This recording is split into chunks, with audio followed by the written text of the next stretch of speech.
You know, you get on them asphalt, in the heat of the summer, it's 120 outside. What do you think that weight's doing to those roads? Yeah. Right? So they're trying to maintain and prevent that from happening. All right? Bridges, same thing. You don't want a bridge to come down. Okay, even thought of it. Guys, you guys ever heard the deal about I-40 bridge over here at Weber Falls? Barge hit it and it came down on I-40. Been years ago. What happened up there in Skagit Valley in Washington, truck driver went boom, it just collapsed. Yeah. Yeah, the one that hit on I-10 too. Well, this was a barge. This was over the Arkansas River. Damn. And a barge came in and smacked it. It was out of control and smacked the pillars, which brought the whole section down. Damn. Cars and all. Because it's I-40, it's got traffic going down. Okay. That night that it happened, just 2 hours prior, I had come through. Damn. Before I even hit Oklahoma City, I was hearing them say the bridge came down in Weber Falls. Think about that, guys. That is why we don't run overweight, okay? Now that overweight didn't cause that, but over time, it weakens the bridges and overpasses. So it doesn't help it. It prematurely deteriorates it, and it's gonna end up collapsing even with a little bit of shake, okay? Like that barge hitting it, all right? Now that's one of the reasons, that incident right there is one of the reasons you're seeing Oklahoma do a lot of bridge construction. Because they started finding a lot of bridges after that that were deteriorated so bad. They used to be an overweight state, which I mean, it's a hating. You knew if you were going through Oklahoma, you could be overweight, they weren't gonna bother you.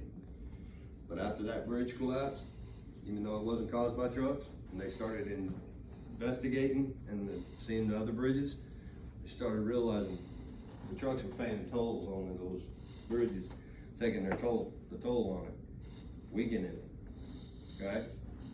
There's always a reason they do this stuff, all right?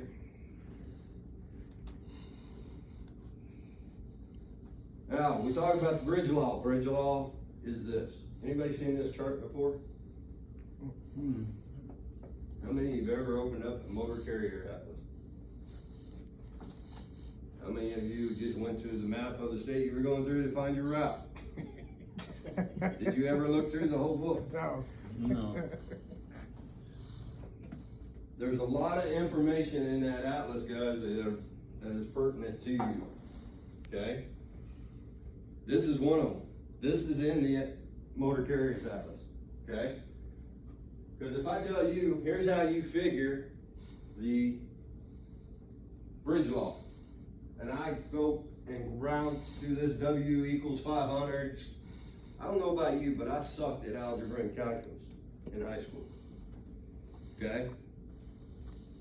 That is gibberish to me.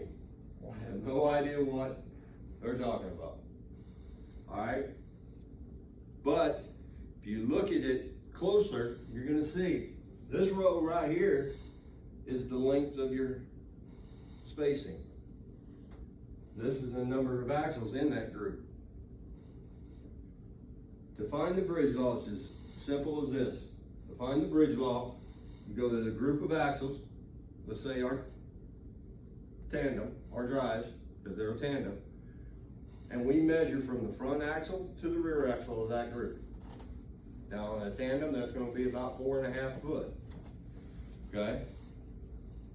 So we come up here, it's between 4 and 5, 2 axles, either way, it's 34,000.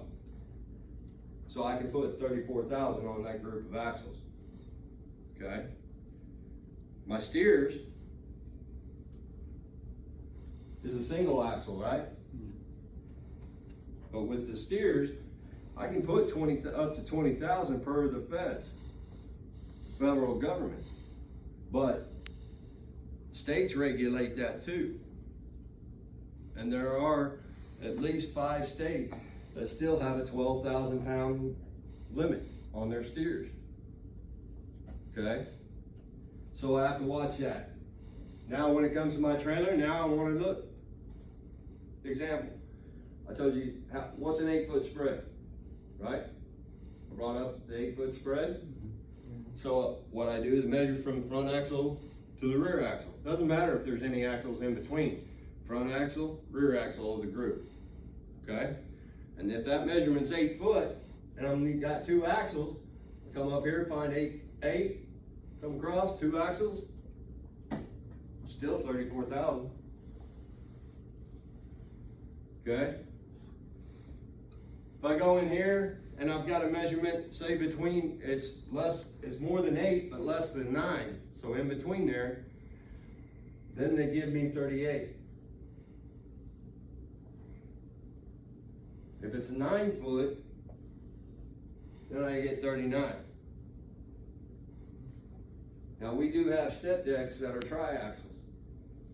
I'm going to tell you right now that those triaxles have a 9-foot spread from front axle to the rear axle. Okay, it's 9 foot. Come over here, 9 foot. We got 3 axles now in that group. Come over here. So that triaxle I can put 42.5 on. See how that works? Not real hard, is it? No. But none of you have ever seen that. No. Like Right? the one I was showing when I was little. Okay? There's a lot of information in that atlas that, not just maps of the states and roads.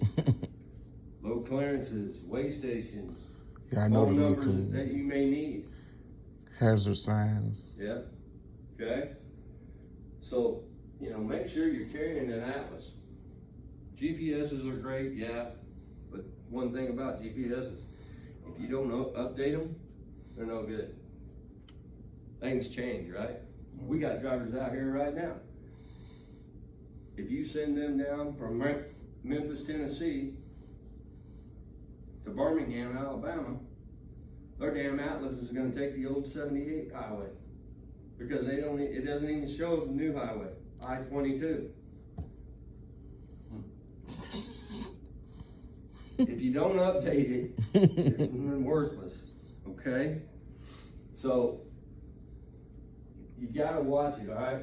Because there's sometimes you be driving on I-22 and you're looking at your atlas and your atlas is showing you off in the middle of the woods. There's no road there. That be any good? No. And it's yet sitting there yelling at you, trying to get back on course, right?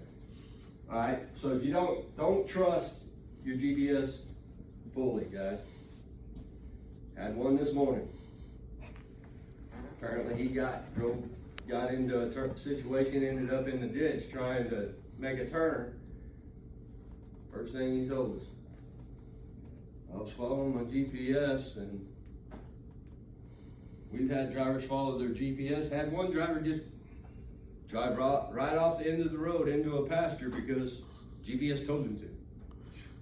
Some drivers will follow it straight into the ocean if you let them. We had one follow it into the Mississippi River. Dead? Serious? Serious. Mississippi truck. That's what we call it. Great river. You guys know where on I-40 there at West Memphis? Yep, right Scale there, house yep. there? He Well- was behind the scale house out in those fields. Talk about by the petrol? Right Yeah, there? north of the Petro. Okay? And we asked him, how in the hell did you get out there? Well, I was following my GPS. I said, did you not know the road, when the road went to gravel? Yeah, but I thought the GPS was taking me back around. Drove right off into when the Mississippi was flooding. Sank the truck up to its axles. So we send out a wrecker. The wrecker can't pull him out by itself. He's so far in.